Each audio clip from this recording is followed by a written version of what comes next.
The rain on Epsilon Prime didn't fall. Like it did on Earth, it hissed instead. Of splashed, light enough to feel like static but acidic enough to strip pain. In minutes. Yet even in that storm he stood still. Not because of the weather.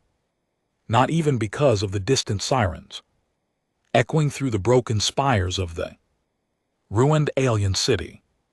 He stood because the transmission had finally come through. The one they swore would never happen. His name didn't matter anymore. Not out here. He'd gone by many in the years since Earth fell, Commander Trader Exile. And now, Warlord. The title wasn't given, it was earned. Built on scars, ash, and a vengeance he never planned to release. He turned toward the static-choked screen mounted inside his rust-streaked dropship. The hologram buzzed and flickered, but the face was clear enough to recognize. Pale purple skin, elongated skull, that pompous tone, High Chancellor Tyvek of the Galactic Council.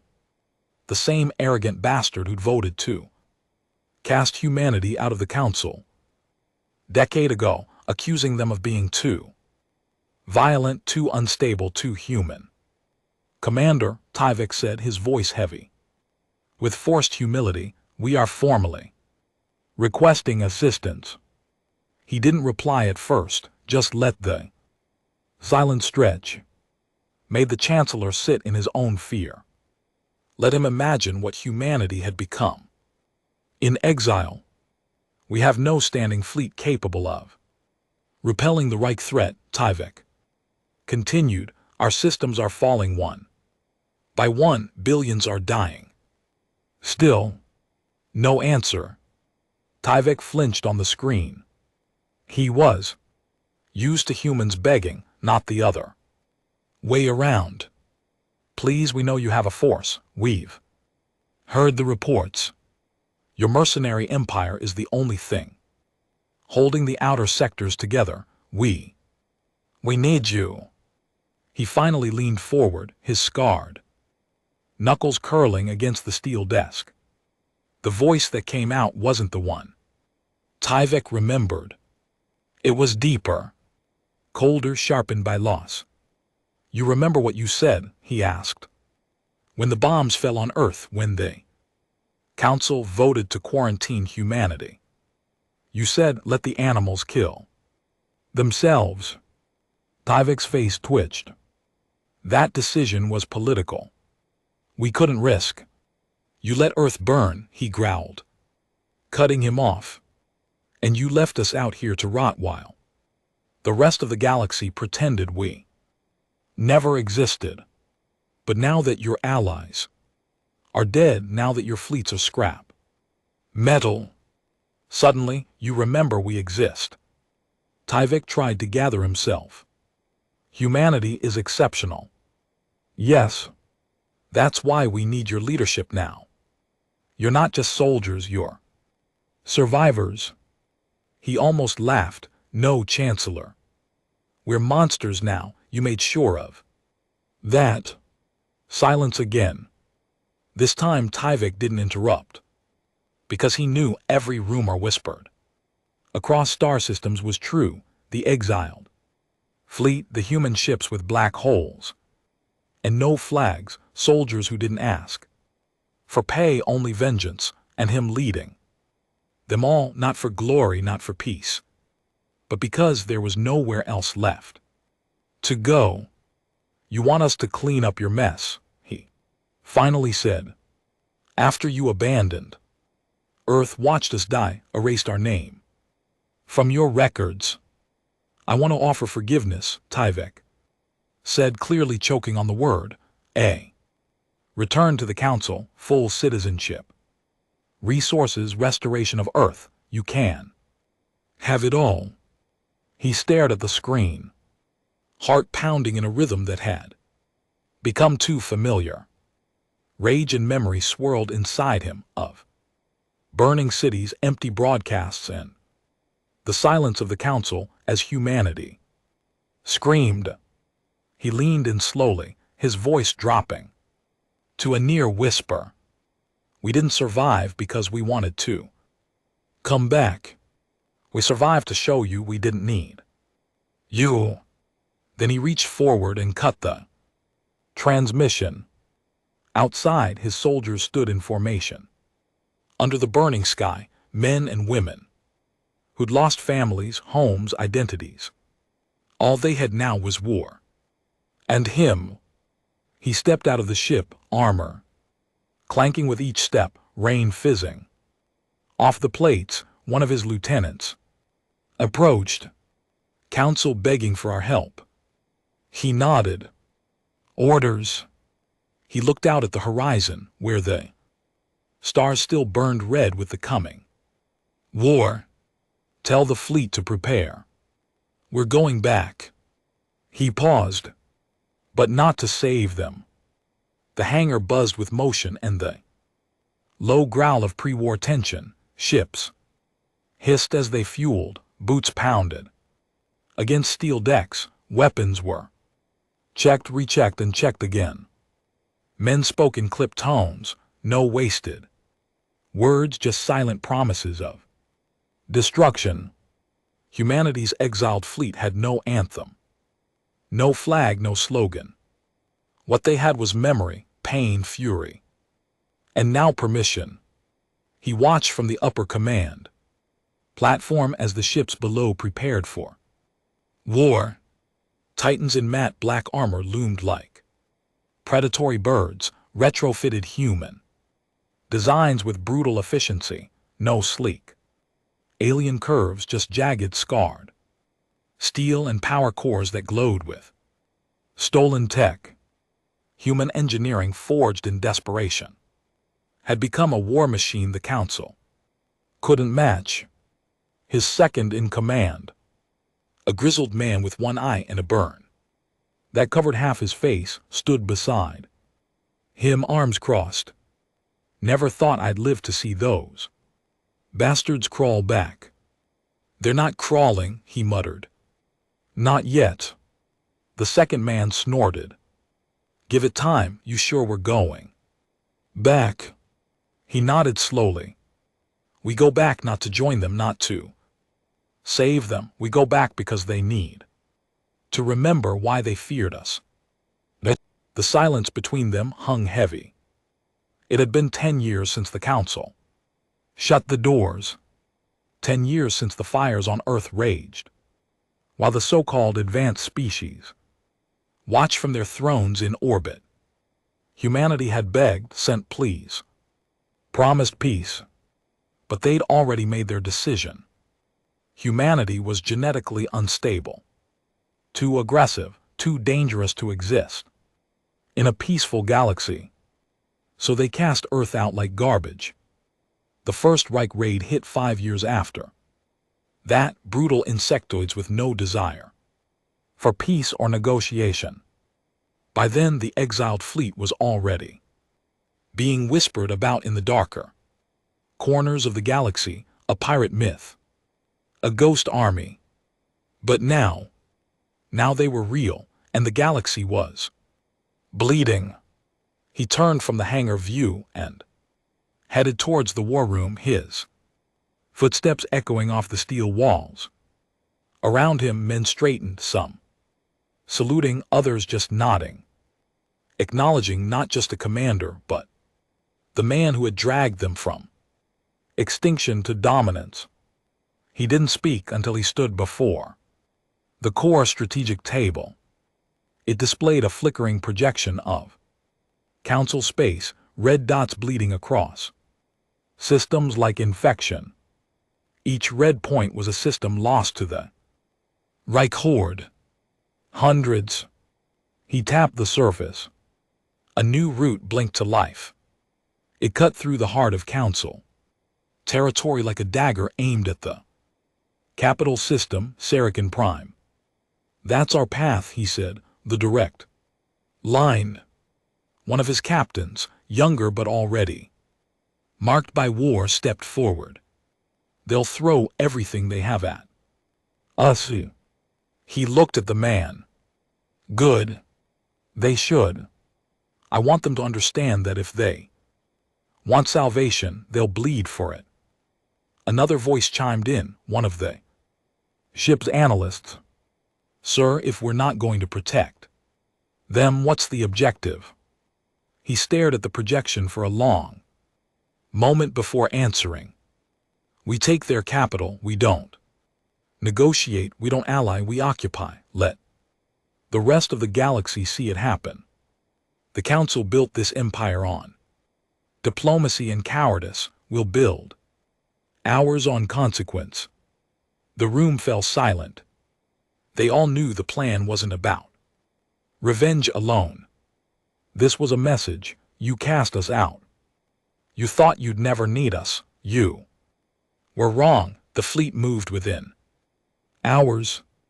37 warships, some massive dreadnoughts with grav cannons that could split moons, others fast strike corvettes designed for hit and run terror. They moved in perfect formation, black holes sliding silently through space like sharks beneath still water.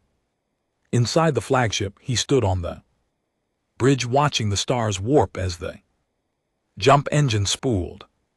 You know they'll beg again, one-eyed lieutenant said beside him. He nodded.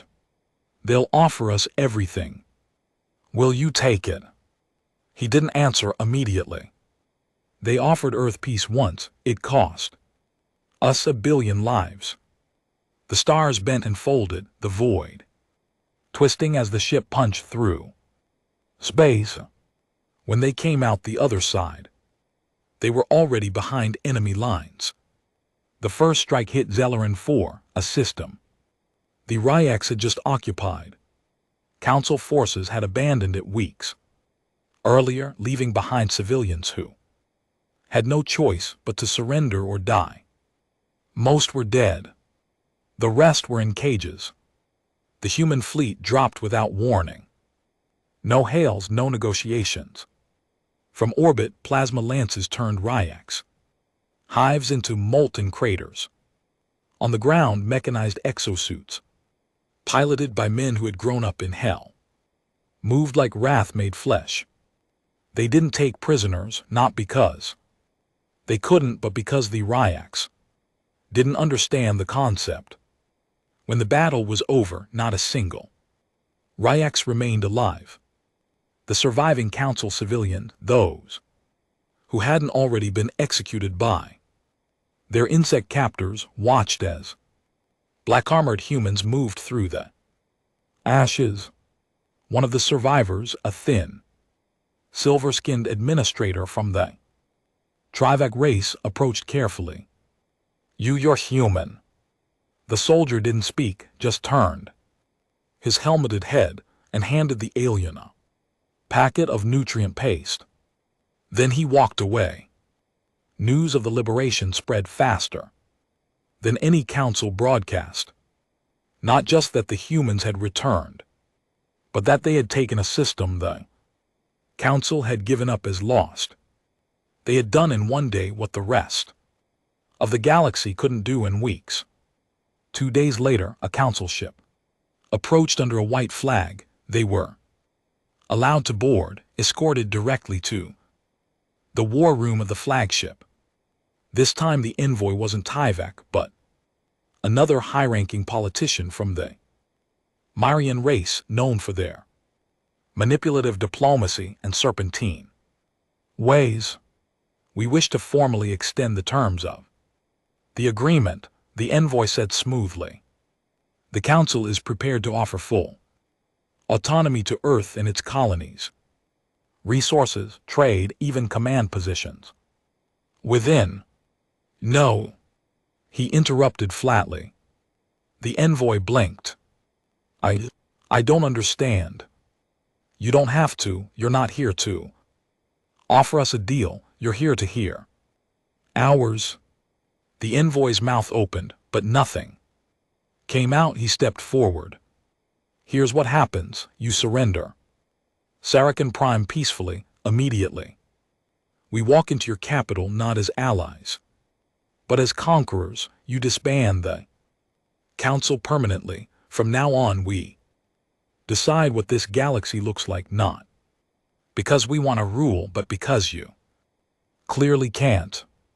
The envoy's skin flushed purple with offense. That's absurd. The Council is the foundation of galactic peace. You mean the peace you maintained by turning a blind eye to genocide, by leaving planets to burn, by watching Earth scream for help while you sat in silence? The envoy started to speak again, but he leaned in close, voice low and full of steel. You created us, you made this, every death, every system lost, it's on you. You turned away when we needed you. Now, don't cry when we don't come to save you. The war rolled on.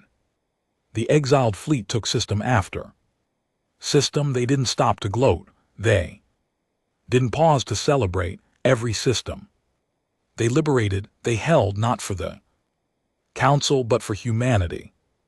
The exile protocol was enacted. All species within liberated zones could live freely, but governance would be handled by the new Terran Accord.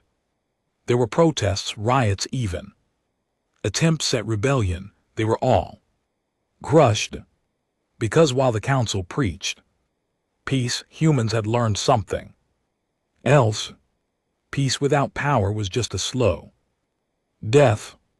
By the time they reached Saracen Prime, the Council's forces had collapsed entirely. Half had surrendered, the other half had defected.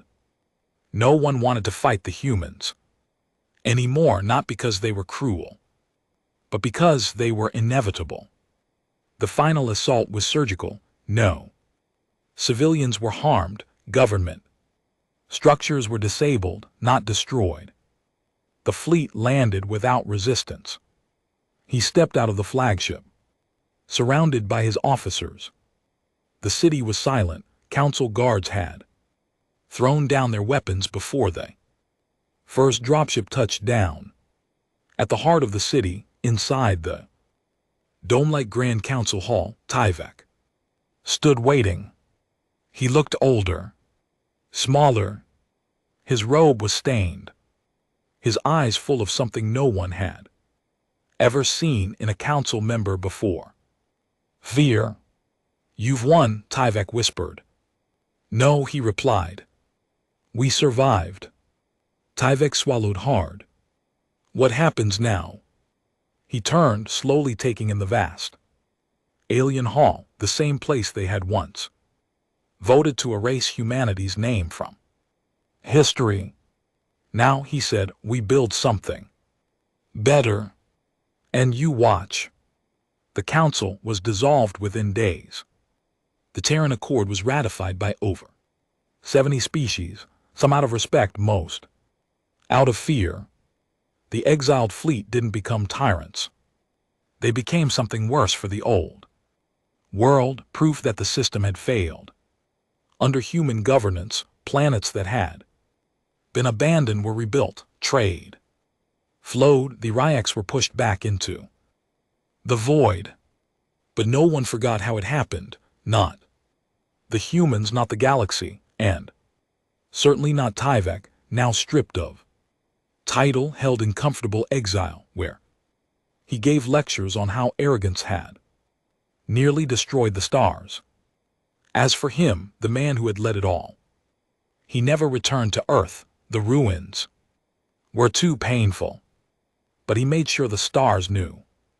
Humanity was not a mistake. Humanity was not a threat. Humanity was the answer to a galaxy that forgot how to fight for itself. They thought it would feel like peace. They thought that once they took Saracen Prime, once the Council banners were torn down and the Terran Accord was ratified, the war in their hearts would stop. It didn't. The skies above the capital were clear, now patrolled by black-hulled Terran dreadnoughts. The streets buzzed with alien citizens, whispering a new language, hesitation flavored with awe. The council was gone, its halls repurposed into the Terran Command Nexus, where policy was made in minutes, instead of debated for years. But beneath the surface there was unrest, not among the conquered, among the victors. He stood alone in his chamber, lit only by the blue pulse of the planet's twin moons. The room was silent except for the distant hum of power lines and the weight of decisions. He hadn't slept, couldn't. His body demanded rest, but his mind never stopped replaying images he couldn't erase. Earth, the ash, the screams, the last broadcast from New Berlin and Johannesburg as the orbital strikes rained down, cities erased, governments collapsed, the world begging into dead calm channels while the council held votes on containment protocols. And now those same species bowed before him. He should have felt vindicated. He didn't. A soft chime interrupted the quiet. "Enter," he said, voice low. The door hissed open and in stepped Durin, his one-eyed second, still in dusty armor, smelling like fire and fuel. The old soldier didn't bother with protocol. "We've got a problem." Of course they did. He turned arms crossed. "What now?" Durin tossed a tablet onto the desk. "Resistance movement, council loyalists sabotaged one of the city's food processors, took out 6 techs. 3 of them were ours." He didn't respond right away. He just stared at the screen, watching the shaky footage of a hooded group sprinting through the maintenance tunnels, weapons crudely built from black market parts and leftover Ryx tech. "Thought they'd give up," Durin muttered after we showed mercy. "That was the mistake," he said coldly. "They don't fear mercy, they only understand power." Durin nodded. "Want me to authorize the sweep?" "No," he replied. Durin blinked. "No.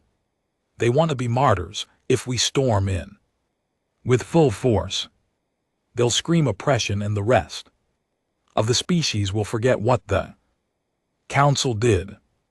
"Then what?" He turned, eyes locked onto Durin's with a calm intensity that came from years of leading men into the worst hells imaginable.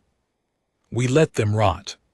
We starve them, cut power, make them beg to come out. We don't make them fear death, we make them fear living without us." In the weeks that followed, the city grew quieter. The Terran Accord expanded its reach, system by system. Worlds that once treated humanity like animals now held Terran flags and asked for protection, trade routes, mining rights. The humans didn't conquer with flame anymore, they conquered with competence.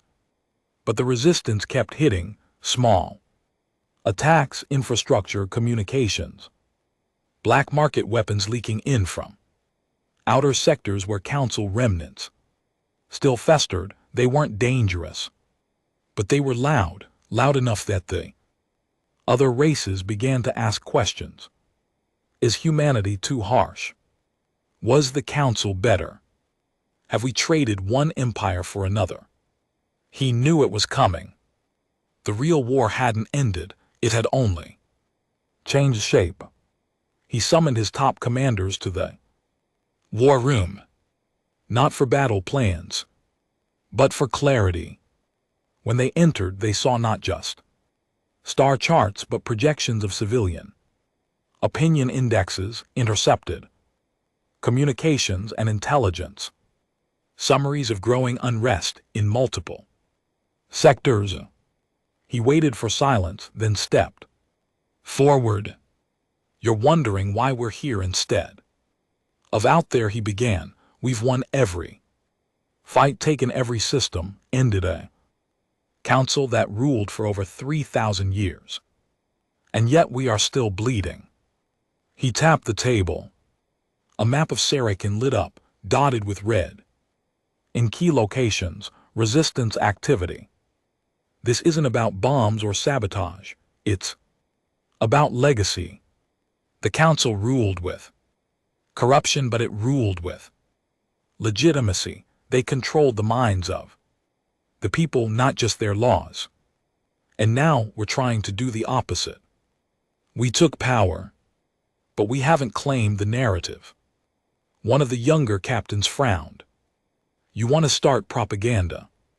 No, he said, I want to start truth, and I want to make them choke on it. He pointed to the screen. Tomorrow every liberated system gets a new broadcast. Not from the Accord, from me. No polish. No edits, just the truth, what they did to us, what we became, and what we refuse to become now. Someone else spoke. Quietly. Will they listen? He looked around the room, voice dropping lower. They already are, they just don't know it yet. The broadcast went live 2 days later. He stood alone in front of the camera. No uniform, no medals, just a man in a plain black shirt. Worn hands clasped on the table, eyes heavy with fire. He spoke for 10 minutes.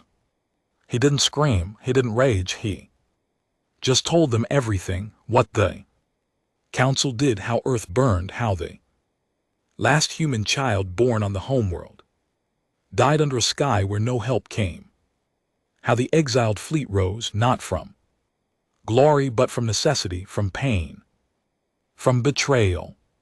He told them that humans didn't return for revenge, but to prevent it from happening again. And then he said something none of them expected. If we ever become what they were, stop us. The galaxy watched, some wept, some cursed. Others remained silent, but the silence was different now. It was listening. That same night, the resistance broadcast a reply, a scrambled feed from deep within the tunnels. The masked leader called him a dictator, a false prophet, a warlord cloaked in nobility. You've only replaced the whip, the masked man growled. You haven't broken the chains. He watched the feed with a blank expression. Then he looked to Duran. I want him alive. Prisoner, he shook his head. Alive. Talking, I want the galaxy to see that. We don't just kill threats, we break them. The hunt lasted 9 days. Duran's squads flushed out over 30 loyalist cells across the city. Most died in ambushes, a few surrendered, but one was captured. Not the leader, but someone close. Young alien female, barely adult by her species standards. Pale skin, cybernetic implants, scars from torture. Not Terran torture. Council torture, their own kind. She spat when she saw him. You think you're better, she snarled. You think you saved us. He didn't flinch. No, I think we gave you a choice. She laughed bitterly. You gave us a cage with thicker bars. He sat across from her, not as a commander but as a man. What did they promise you? He asked. The resistance, what was their dream? Her voice cracked. A council without corruption. And you think they'll give you that? She looked away. I was like you once, he said quietly. I believed in structure, in diplomacy. I believed the galaxy could be better. And then I watched my mother burn in orbit while the council debated. Silence. She looked up slowly. You won't fix anything, she whispered. You'll just die slower than they did. Maybe, he said. But we'll do it. Standing. Word of her capture spread fast, and then unexpectedly she spoke again. This time publicly. A statement, a broadcast, her voice was Shaken but clear. I fought for a council that tortured my family, a resistance that lied to my face, but the humans, they told me the truth. It was ugly, but it was real, and I choose real. The galaxy shifted again. Not because of policy, because of story. But he knew the battle wasn't over, not even close. The Outer Rim world still held council sympathizers, the Ryaks. Threat was beaten back but not destroyed.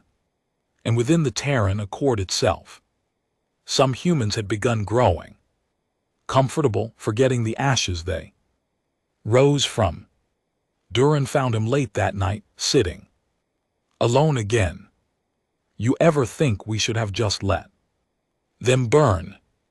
Duran asked. Let the council fall. Stayed ghosts lived free. He didn't look up, just stared out the viewport at the stars. Sometimes. And what stops you from regretting it? He finally turned, eyes dark and steady. Because if we disappear now, the next time someone screams for help, no one will answer. Duran didn't reply, just stood beside him in silence. Outside, the Terran fleet hovered above, a galaxy still learning what it meant to survive. And somewhere in the dark, new enemies were watching. But this time, humanity wouldn't be cast out. This time, they were the ones holding the gate. The first true assassination attempt didn't come from the resistance. It came from inside the Accord. It happened during a diplomatic summit on Haldron Prime, one of the Outer Rim worlds that had barely survived the Ryak's incursion, a place where the soil was still red from blood, and the people whispered about the Terran occupation behind closed doors. They were hosting an alliance ceremony filled with meaningless speeches, handshakes and hollow oaths. 100 species gathered under Terran protection, pledging loyalty they barely meant. He stood at the center of it all, towering over delegates in their ceremonial robes, no uniform, no armor, just a dark coat and the weight of presence. Then a Haldrani boy, maybe 15, ran toward him with a gift box, smiling, shaking. Guards didn't shoot. It looked innocent, until the kid got within 2 m and the box started to scream. Plasma grenade. Duran tackled him from the left. The shield drone caught the edge of the blast, vaporizing instantly. The boy disintegrated, taking half the floor. With him, 5 others died, another 14 injured. His left arm was scorched, blood dripping, burnt cloth fusing into skin. But he survived. Again. He sat in silence in the temporary command tent set up outside the blast zone, left arm in a synthetic cast. His face was still smeared with ash. His jaw hadn't unclenched since the explosion. Not from pain, from betrayal. Duran stood at the entrance, pacing. Kid was clean, he muttered. No weapons on entry, must have built the bomb with cloak tech, likely smuggled in through the Trillion envoy. Was he working with the resistance? He asked without looking up. No, Duran said. Worse. The kid's father was a Haldron governor, one of ours. He finally looked up. What? Yeah, swore loyalty to the Accord 6 months ago, got funding, security contracts, everything. Kid must have gone rogue. No one goes rogue with a plasma grenade, he snapped. Duran nodded slowly. Means someone else put it in his hands. They sat in silence for a moment. Then he said, find out who. I don't care what planet they're hiding on. I want a name. Duran saluted without a word and left. Later that night, he watched the surveillance footage on repeat. Over and over, the kid's face didn't change. No hesitation, just a wide-eyed smile. And an offering of death. What kind of hatred did it take to turn a child into a weapon? He already knew the answer. It wasn't fear, it wasn't grief. It was shame. These people, they weren't used to being saved by humans, they weren't used to humans.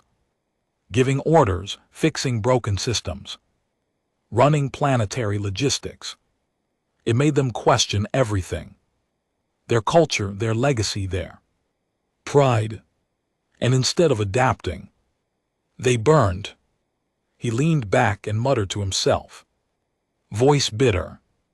They don't want us to lead, they just want us to bleed. The next morning, a transmission arrived, encrypted, buried in layers of fake diplomatic chatter. But when decoded, it was clear. A message from the inner ring, former council aristocrats, scattered but alive, coordinating through shadow networks. It said, you've inherited the throne, Terran, but you haven't inherited loyalty. The council's rot runs deeper than your blades. Step down, or your people become targets. This galaxy will never kneel to barbarians. He read the message 3 times, then forwarded it to Durin with a single command. Let's make an example. Their retaliation wasn't a full-scale war, it was surgical. A Black Ops team, all Terran, all veterans of the Earth siege, deployed to a remote moon where the transmission had been rooted. It was a listening post, hidden, protected by a mercenary syndicate, the kind of place that thought it could buy safety with secrets. They breached it in 23 minutes, no survivors. Every scrap of data was extracted. Names, locations, bank codes. Then the building was leveled from orbit. He didn't make a speech about it, didn't issue threats. But the galaxy got the message anyway. You touch Terrans, you vanish. Yet even as they tightened their grip on the outer sectors, something darker was festering at the center. Earth, no longer a memory, now a symbol. The reconstruction efforts had begun months ago. Terraforming domes, atmosphere repairs, artificial oceans being poured over dead land. Millions of refugees had returned to help rebuild the cradle of humanity. But not all of them had come in peace. A new faction was rising. The purists. They weren't council loyalists, they weren't resistance fighters, they were human. But they hated the Accord. They believed the species of the galaxy weren't worth saving. That Earth's suffering had proved a final truth. Humanity stood alone, should always stand alone. They called the Accord a compromise, betrayal. They called him a traitor. Durin handed him the report. You're not going to like this. He didn't respond. They've got ships, old models, retrofitted, stealing supplies from Accord convoys, claiming to be protecting Earth from alien contamination. Even tried to shoot down a relief freighter last week. And we smoked them easy. Too easy, he said. Durin frowned. You think they let us? He nodded. They wanted attention, they got it. He put the report down and stared out the window. We burned the council, beat the Ryaks, survived betrayal. And now our own kind wants to pull the trigger from inside. What do we do? He didn't answer for a long time. Then we remind them what Earth really cost. He made his second broadcast 2 days later, live, unfiltered. He stood in front of a rusted monument, one of the only ruins left standing on Earth's surface. A melted tower from old Chicago, blackened steel twisted into the shape of a screaming face. He looked into the camera. This is what they left us, not memory, not strength, just wreckage. And now, after all the blood we spilled, some of you want to pretend it never happened. You want isolation. You think humanity should walk alone. Again. Then you're no better than the council. Because they said the same thing, you don't get to erase our allies, you don't get to erase the thousands who stood beside us when no one else would. The Trill who smuggled weapons to us. The Dervan refugees who shared oxygen on dying ships. The nameless, faceless aliens who didn't look like us but died like us. We're not building an empire, we're building a warning so no one forgets what happened when humanity was cast aside. He stared at the camera for a long time before saying, I remember the day Earth screamed. Don't make me remember what we became to survive it. The broadcast went viral across a cord. Space. Some cheered, some called it manipulation. But for most, it was a line drawn in blood. The purists quieted for now. But he knew better. The enemy wasn't always out there. Sometimes it was buried deep, wearing a human face wrapped in pride. 3 days later, he received a personal message, not diplomatic, not encrypted. It came from a single outpost on the edge of known space, a place the council had abandoned decades ago. The transmission was clear. This is Dr. Ellen Vickery. I have something you need to see. It's about the Ryeks. They're not running. They're evolving. The outpost sat on the edge of known space, an old council scientific facility half swallowed by a dead moon's crust. No breathable air, no natural light. Just stone, darkness, and machines that hummed with secrets no one wanted to uncover. He arrived with a minimal escort, 2 armored guards, no fanfare, just urgency. Dr. Ellen Vickery stood waiting at the landing bay entrance, half human, half Dervan, eyes too large and too intelligent. She didn't bow, didn't salute, just nodded, eyes bloodshot and voice hoarse. You came faster than I expected. He stepped forward, removing his gloves, eyes scanning the surroundings. The base looked abandoned, but he knew better. Places like this were never truly dead. They just stopped being acknowledged. Your message said it was about the Ryeks, he said. That they're not running. They're not, she said quietly. They're preparing. He followed her down into the heart of the station. Dim lights flickered overhead. Dust drifted like smoke through the stale air. Most of the facility had been stripped when the council abandoned it, but the deeper they went, the more it changed. Clean floors, active power lines, cameras, and then finally, a sealed observation chamber. She keyed in a code and the door hissed open. Inside was a containment field, and behind that a Ryek's body. Or something close. It wasn't moving. But it wasn't dead either. It pulsed, barely, as if waiting. What am I looking at? He asked, stepping closer. A hybrid, she whispered, Ryeks and Council bioengineering, modified. Smarter, faster, resilient. He turned sharply. Council tech, what the hell are you talking about? Vickery stepped beside him, tablet in hand. She tapped the screen. Data flooded into view. Genetic breakdowns, protein markers, Coded genome chains laced with synthetic spikes. This is not a natural mutation, she said. This was designed, engineered. It didn't evolve, it was built. His jaw clenched. And the council knew. More than knew, she said. They started it.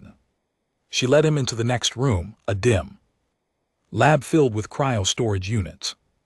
Hundreds, rows of them, each containing vials of genetic material. Most were dead, degraded, but a few still glowed faint blue. She held up one. This was the project, she said. Codenamed Silent Crown, Council. Directive 91B. A secret military program built after their first encounter with the Ryaks.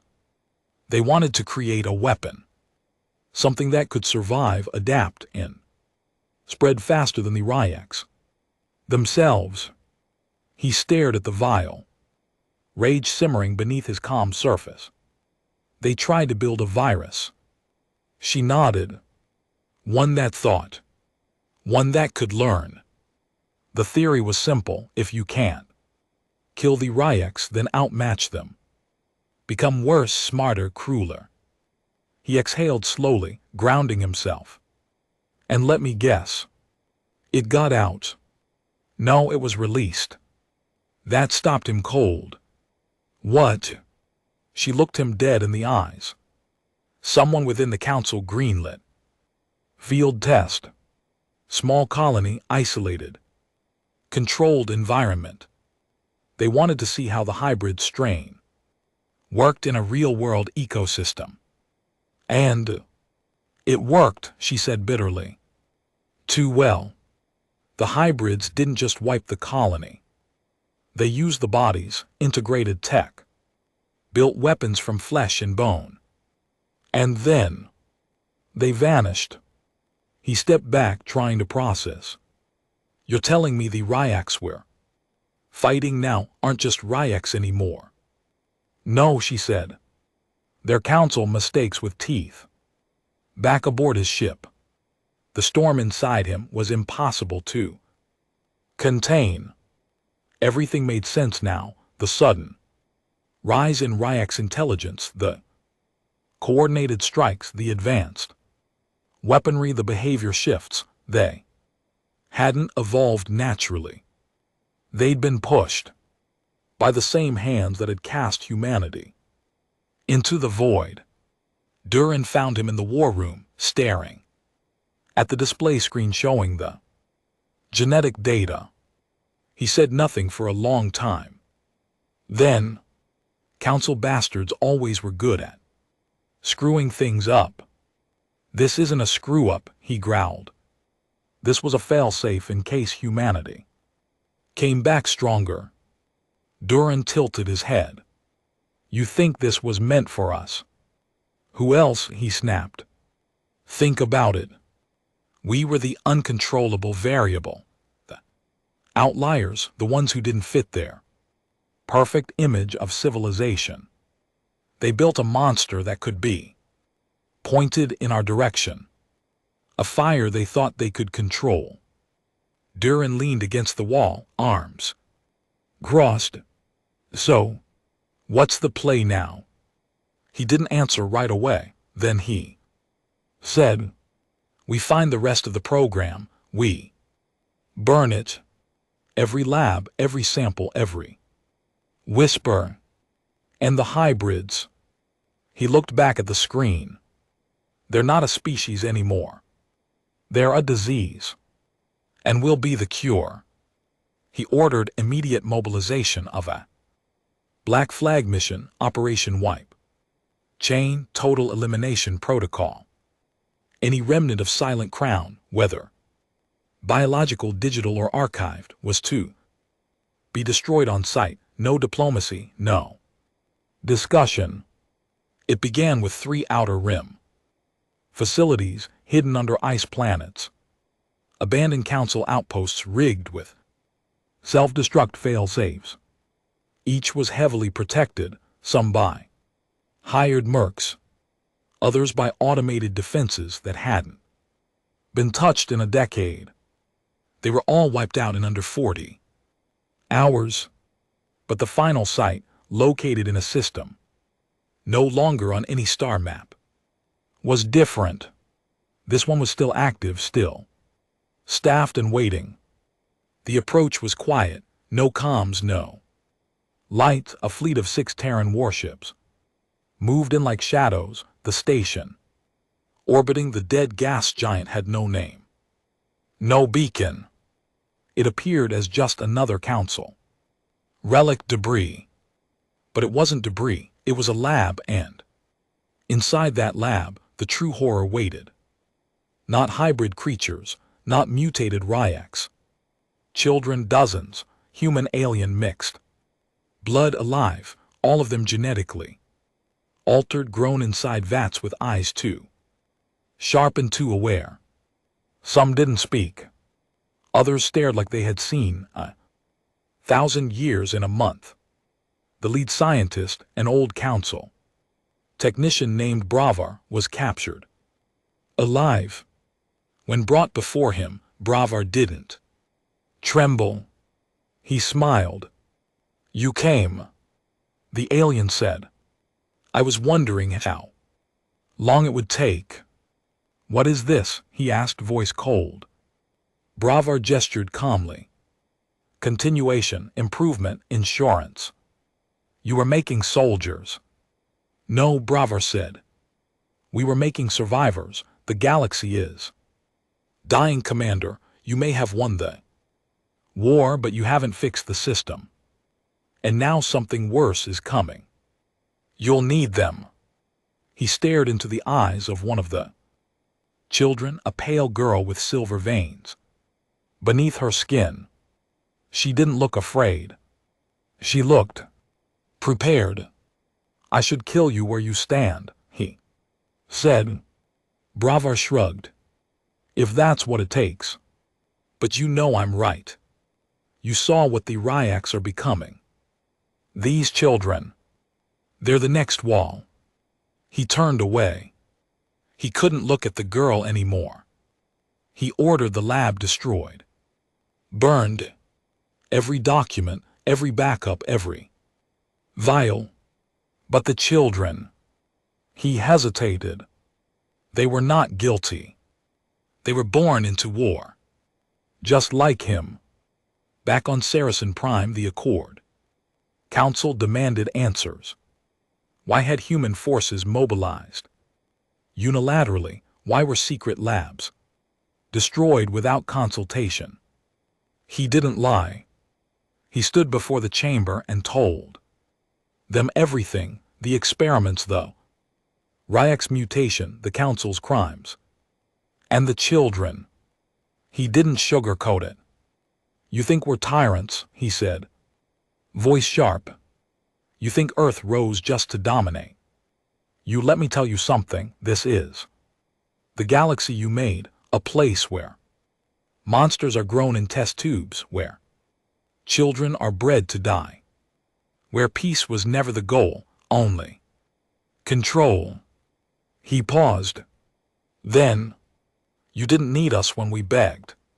And now that we've taken the wheel, you don't want us to steer, but I promise you, if we let go, this entire damn galaxy crashes into the dark." Silence. No one challenged him. Because deep down, they knew it was true. Later that night, he sat alone in his quarters, staring at the data pad, showing the girl's face. She had survived, along with 6 others. They were currently in deep quarantine, on an undisclosed station, monitored by every sensor Terran tech could muster. They hadn't spoken. They hadn't cried. Just sat in silence, waiting, like they were already soldiers. He wondered what kind of world they would grow up in, and if it was too late to stop it. A ping pulled him from his thoughts. Duran's voice came through, grim. "We've got a problem." "What now?" "The Ryaks. New movement patterns, formations we've Never seen. Coordination, multiple hives. Moving as one. He sat up straight. How many? Too many. And they're not just raiding anymore. They're claiming systems. His blood turned cold. They weren't just reacting, they were planning, evolving, fighting for territory, like a species preparing for war. Not survival. He looked out the window, past the city. Lights of Saracen Prime, into the void, where stars still burned silently. For years the galaxy had asked what happens when you push humanity too far. They got their answer. But now a darker question loomed. What happens when the monsters we feared become the ones we created? And worse, what if they're smarter than we are? 3 weeks, that's how long it took for everything to start unraveling. 3 weeks since the children were rescued from the hybrid lab. 3 weeks since the Ryax stopped behaving like animals and started acting like soldiers. 3 weeks since he realized the war they had already won was just the prologue. The first Terran colony to fall was Thuros 8, not to invasion, not to bombardment, to infiltration. The entire colony vanished overnight, over 6,000 people, no distress calls, no firefight. Just gone. By the time a Terran recon ship reached the site, there was nothing left but scorched stone, melted structures, and a message burned into the glassed surface. You should have let us sleep. He stood in the command chamber of the flagship Iron Song, fists clenched behind his back, staring at the hollow projection of the planet's ruin. Duran's voice came in over comms, crackling with static and tension. We ran scans. There's no standard racks. Biological residue, whatever did this. It wasn't feral, it was clean. Calculated. And fast, he muttered, too fast. Worse than that, Duran said, we think they're moving in formation. He turned away from the screen, pacing slowly. The hybrids can't confirm, but if it is they've moved beyond infestation, they're organizing, building fronts, hiding under the radar. He didn't reply for a long time. Then, I want satellite sweeps across all X Council facilities, deep scans, any biosignature that doesn't match a cord. Records gets flagged and send a probe. Fleet to the Leeson belt. Why the Leeson? Because if I were planning a war, I'd hide in the one place no one would dare. Look, council graveyards. He visited the children the next morning. The 7 survivors from the destroyed hybrid lab still under constant surveillance aboard Station Nomad. Classified orbital ring outside Terran jurisdiction. Each of them lived in isolated quarters. No contact, monitored day and night. The girl was the only one who asked to see him. Her name, assigned not chosen, was Nara. She looked older than before. Not physically, something in her eyes. A stillness he recognized all too well. She sat cross-legged on the floor of her containment cell. Bare feet, bare walls, face unreadable. He stepped to the reinforced glass, dismissing the 2 guards who always stood at his side. She looked up. You shouldn't have come alone, she said. He didn't flinch. Are you a threat? No, she replied. But I know what I am. And I know what you're afraid of. He stepped closer. What am I afraid of? She tilted her head. You're afraid that we're better than you, not just stronger, better, faster, smarter, cleaner. You're afraid we'll make war obsolete. His jaw clenched. No, I'm afraid you'll make it endless. She smiled faintly. Then you still don't understand what the Council did. He narrowed his eyes. Explain. She stood, walked slowly to the glass. No malice in her steps, just precision. They didn't create us to fight the racks. That was a lie. They created us to replace you, humans, aliens, everything. A clean slate, obedient minds and flawless bodies. Soldiers who don't break, don't bleed, don't question. And yet here you are, he said, voice cold, talking like a rebel. Because they failed, she said. They gave us too much awareness. We saw what they were. What you were. What we were meant to become. She stepped even closer. Inches from him now, only glass between. And GT, clear his throat. And GT, but the racks. They didn't fail, they learned, there. Not just building armies, there. Collecting minds, every system they take, they don't kill the leaders, they assimilate them, memories, strategies, personalities. A hive doesn't forget. He froze. You're saying they're copying us? No, she said. I'm saying they're becoming us. Duran stormed into the chamber 20 minutes later, holding a data pad with shaking hands. Sir, he growled. We've got a situation. What now? Remember Eric's old prime? He nodded. One of the first world's humanity.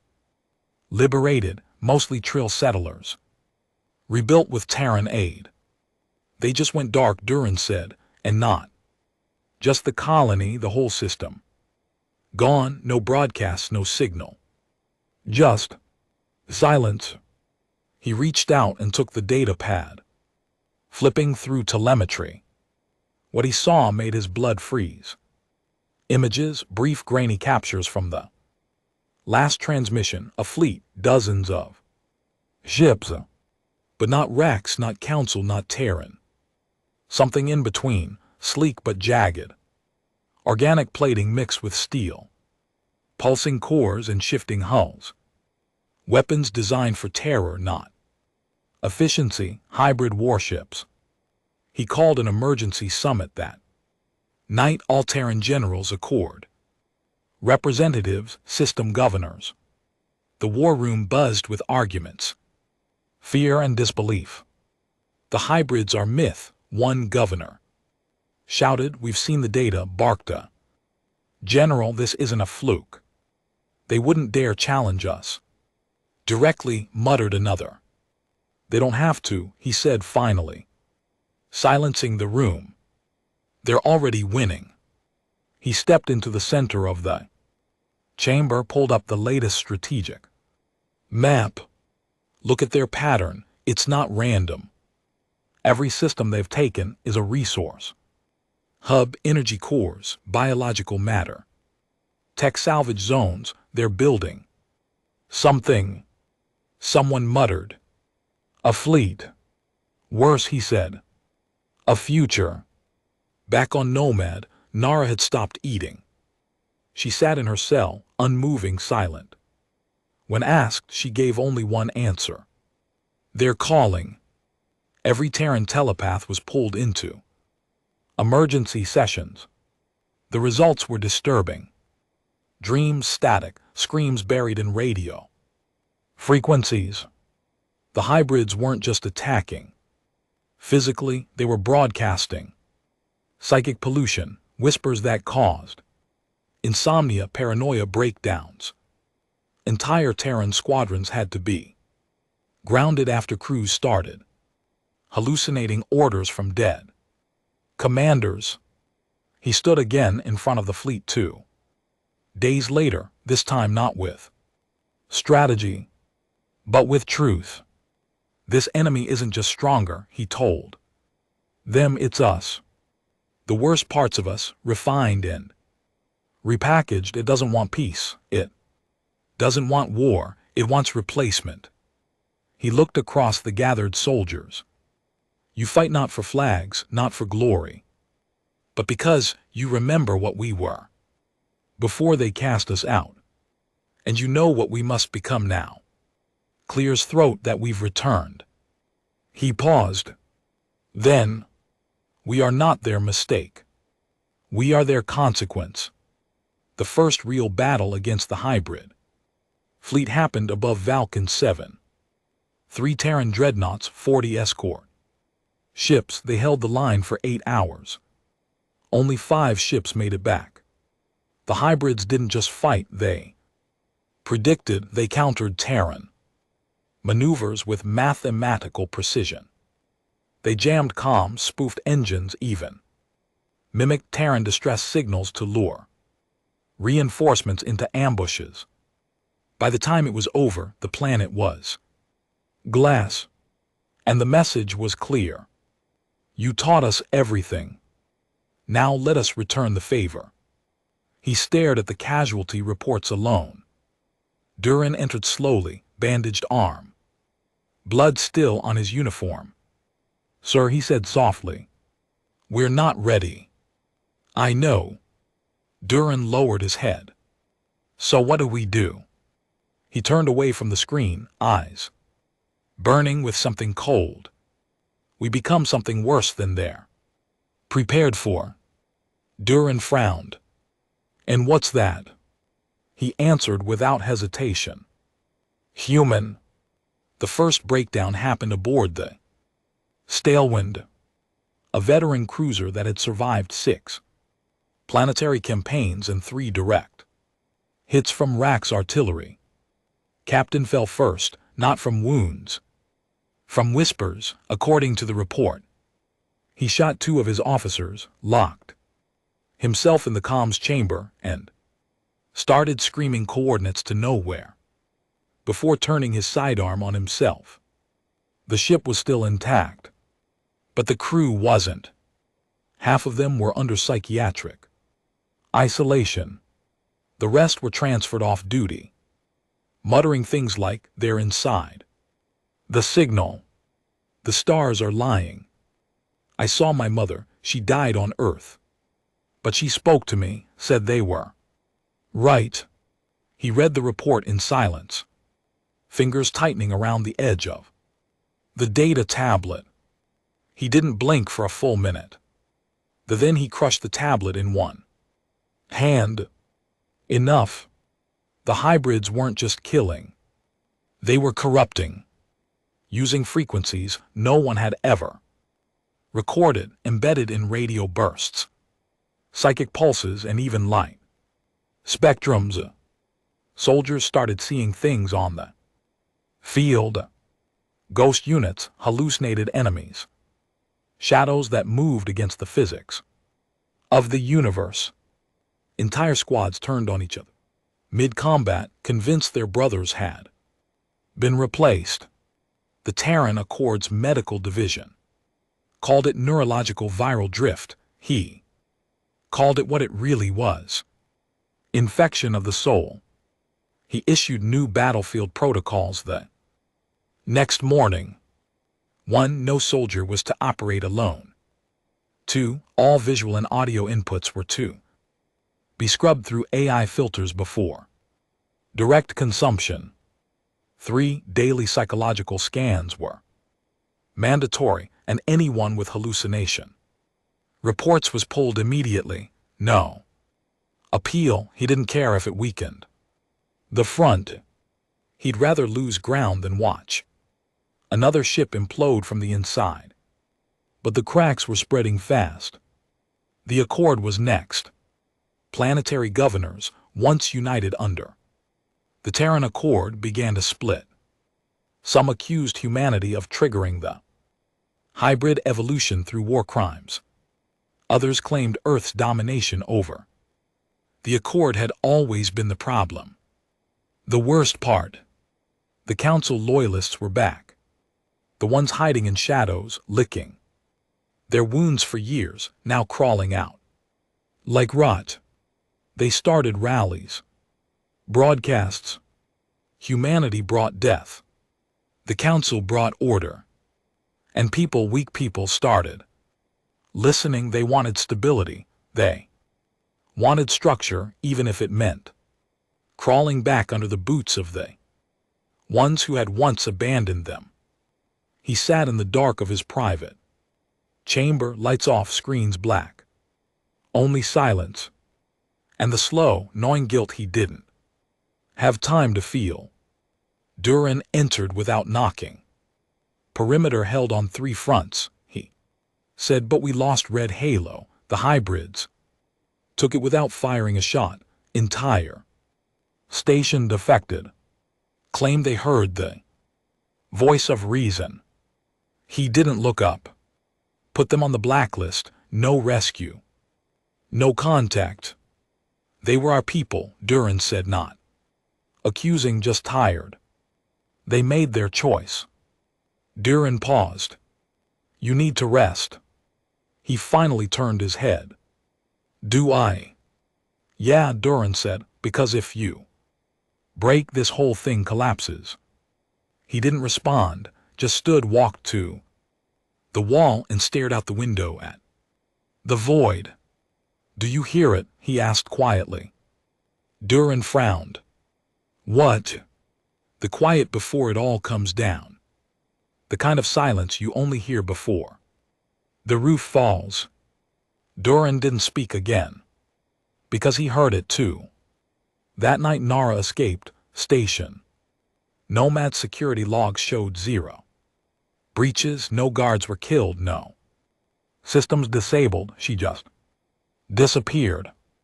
Only one message was left behind, carved into the steel wall of her cell. I am not your weapon. Panic spread across the Accord. Some wanted her hunted, others feared. Sir, he gave a single order. Find her before they do. Because if the hybrids reached her first, she'd become something far worse than an experiment. She'd become a symbol. The hybrids attacked Osirian Prime next. Not with ships, with messages. Entire planetary comms were overridden. Every screen, every device, one phrase, repeated in every language known to the Accord. You had your chance, now we cleanse. And then the dreams began. People stopped sleeping. Or they slept and never woke. Autopsies revealed no damage, no trauma. Just silence. As if their minds had been switched off. Doctors called it neural override syndrome. He called it what it was, murder without mercy. He gathered his top strategists, medical directors, and AI commanders into a sealed war room deep beneath the Terran capital. Give me something, he ordered. Anything. A tech officer hesitated. There's one idea. A counterwave system designed to jam hybrid transmissions using inverted frequency algorithms, but what, he demanded. It requires a source, a living hybrid, connected, stable, one who knows the code. They all looked at him. There was only one candidate. Nara. Gone. He stepped into the empty cell sheet. Once occupied, stood in the center, alone, and said quietly, if you can hear me, I'm not asking you to come back. I'm asking you to choose, them or us. Not because we deserve it, but because they don't. He left the cell and didn't say another word for the rest of the day. The hybrids hit 3 more systems that week. 1 colony turned on itself. Mid-broadcast, 1 detonated its own fusion core. In panic, 1 surrendered. Blindfolded, with hands raised, begging for mercy, they were given none. He called Duran to his side the night the last report came in. This is the beginning, he said, of what? The collapse. The Accord's done. We just don't know it yet. So what do we do? He looked up. The fire in his voice hadn't dimmed. If we die, we do it standing. If we fall, we make them bleed for every step. Duran nodded. I'll ready the fleet. No, he said. Duran paused. Sir. He stepped toward him, voice sharp. No more defense. No more holding lines. He tapped the table. I want every fleet we have, every dreadnought, every Black Ops team. We go straight into the dark, into there. Space, we don't wait, we don't ask. And the cost? He looked him dead in the eye. If we wait any longer, there won't be anyone left to pay it. 5 hours later, the Terran High Fleet launched its final campaign. Code name: Final Echo. Their destination: a system long erased from maps. A black hole's edge. The place where the original Ryx signal had first been detected decades ago. The birthplace of this war. And maybe its grave.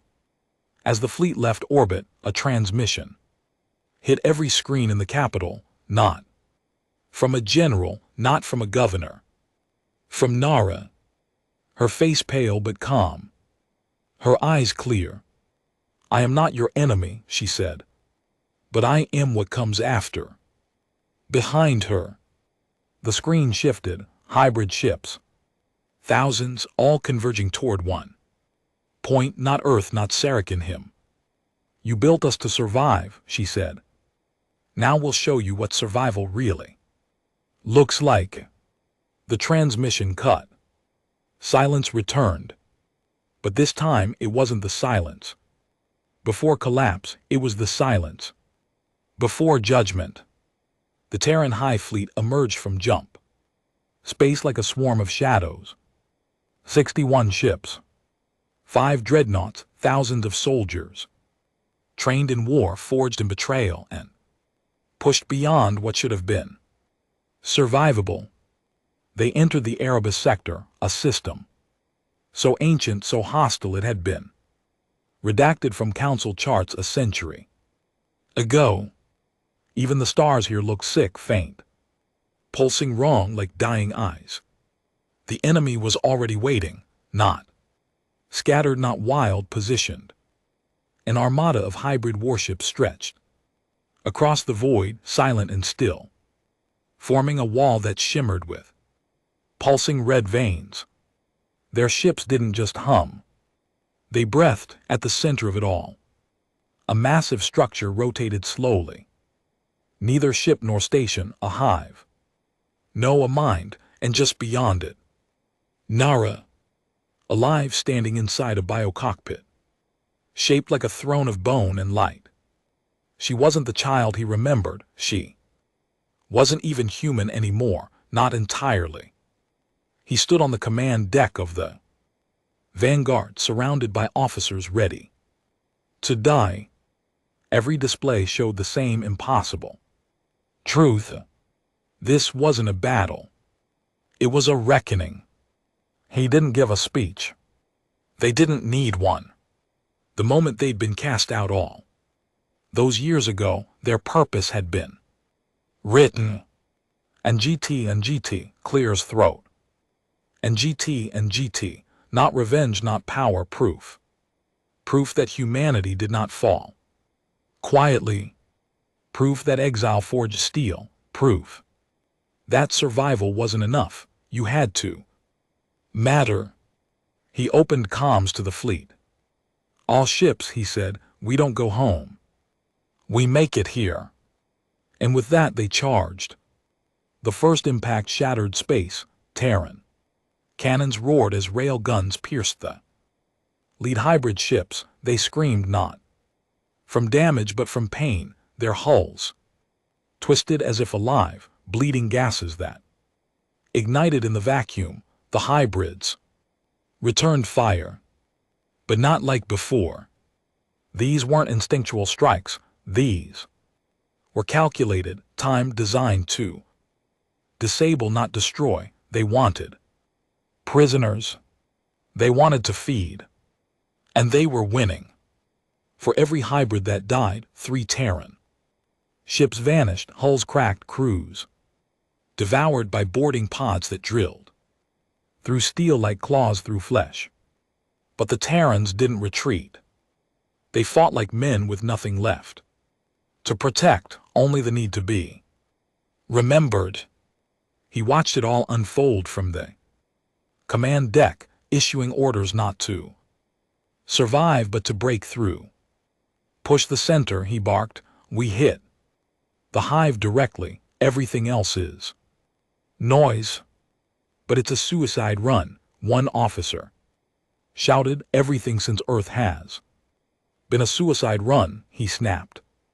Now finish it. The Vanguard rammed straight into the first wave. He felt the ship shudder under his boots, metal bending, power flickering. Alarm screamed, but he barely heard them. His focus locked on the hive. Ahead, its surface now peeling open like a wound. They were inviting him in, letting him get close. Too close.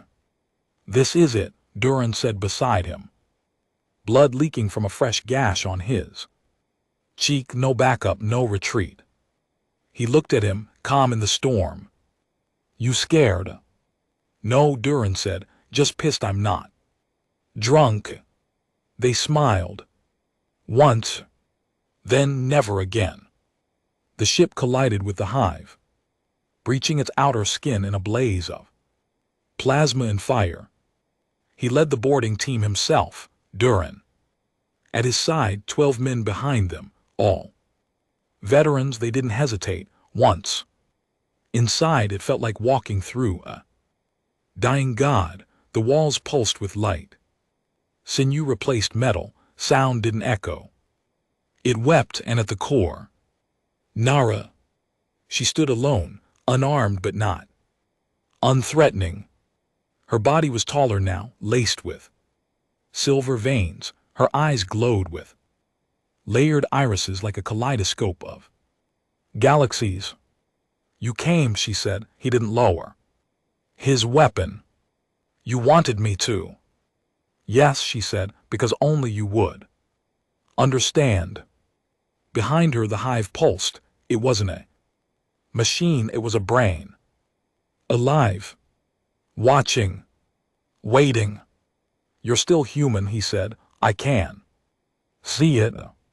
Whatever they did to you, it's not finished. I finished it myself, she said calmly. They offered me purity. I offered them choice. I made them think, made them doubt. That's what they feared most. He stepped closer, weapon tight in his grip. Duran flanked her, silent. You used us. I needed to show you, she said, her voice calm, that this war was never about power. It was about evolution. And you stopped evolving. You became what the Council feared, static. And you became what they hoped for, he said coldly, a clean slate. No, she said, stepping toward him. I became what they were too afraid to finish. He raised his weapon. She didn't flinch. You can kill me, she said, but this hive isn't built on code. It's built on mind's echoes. All the voices of everyone who died screaming. She looked around. And now they're asking a question, he growled. What question? She looked at him one last time. Face soft. Sad. Are you the future or the last breath of the past? Behind her, the hive's heart began to open, revealing the core, pulsing, vulnerable. He had seconds, no time to think. He fired. The shot hit her center mass.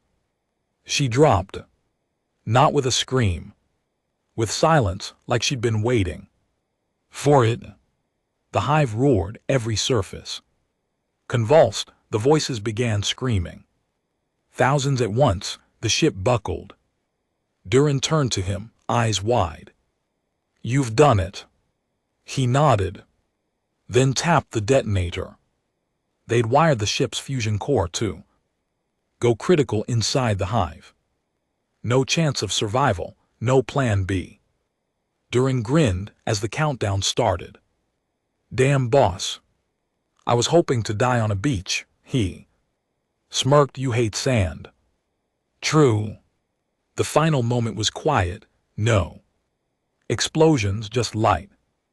And then, dark. They found his body 5 days later. What was left of it, buried beneath collapsed hive tissue, fused into the floor. Duran didn't make it, but the recording did. The final words of a man who carried humanity through exile, war, and evolution. We were cast out, hunted, feared, forgotten, and still we built something better. If you're hearing this, it means we made them bleed. It means we chose what they wouldn't. We chose to be human, not perfect, not pure, just human. The hybrids died with the hive. Without her mind, they reverted to instinct, and instinct alone was never enough. The accord fractured, but didn't fall. Earth became a symbol, not of dominance, but of sacrifice. And the man who was cast out, they never gave him a name, just a title. The last warlord of humanity. A reminder that even when forgotten, humanity never begged. It endured.